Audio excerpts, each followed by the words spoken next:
Everyone had a horror movie they just couldn't watch as a kid. Mine was Jeepers Creepers. There was something about the creeper that I found so utterly terrifying, it was difficult for me to uncover my eyes at the sight of him. The creeper is the villain in the horror film franchise entitled Jeepers Creepers. Every 23rd spring for 23 days, the creeper wakes up from hibernation to feed. The creeper is said to be an ancient creature, an alien, or maybe even a demon who must harvest human organs to replace its old ones. He regenerates his body parts by devouring the body parts of humans. Scary, right? But what if the creeper wasn't just a villain in a film? What if he really existed? Welcome back to Life's Biggest Questions, the channel that imagines the impossible. I'm your host, Charlotte Dobray. This is where I remind you to smash the thumbs up, subscribe, and ask us a question in the comments below. The exact origin of the creeper is unknown. He's covered in dark green, thick scales, and wears a 19th century duster and trousers, so that he looks human from a distance. But when you get closer, it's clear that he isn't human. He has sharp, pointy teeth,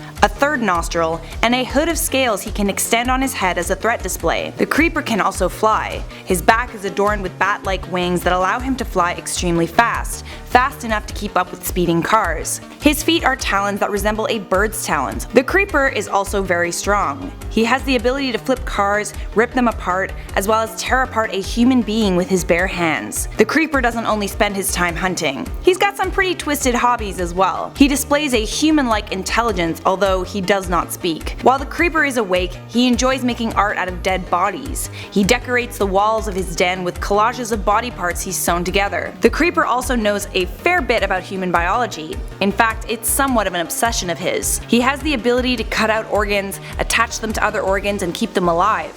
He can also preserve human bodies for centuries. Yeah, the creeper isn't only terrifying looking, he's also got an extremely perverse personality. He obviously didn't listen to his mother when she said don't play with your food, because he loves to toy with his victims before he consumes them. The creeper loves terrifying his victims and seems to seek out the ones that fear him most. Let's be honest, if there really was a twisted, bat-looking scaly mother flying around sewing dead bodies together, there would be widespread mass hysteria. If you think watching a movie about the creeper is scary, try living in a world where the creeper is real. If the creeper really woke up every 23 years, it's quite possible that people would believe he was some sort of god, offering themselves up as sacrifices. Others would prepare for the awakening of the creeper by hiding out in underground bomb shelters for the 23 days he was awake. Perhaps the most terrifying thing about the creeper is that he displays no sense of empathy for any of his victims. That being said, the creeper knows who he's going to kill. He observes his victims from a distance, chooses them, and then leaves the others for reasons unknown. The creeper does not discriminate, often choosing children to target. It can be said that the creeper knows what he wants and there's nothing anyone can do about it. Or is there? If you ever end up being a chosen one, or to avoid being a chosen one, perhaps the way to confuse the creeper is by not being afraid of him. The creeper's third nostril allows him to detect the organs he needs to replace,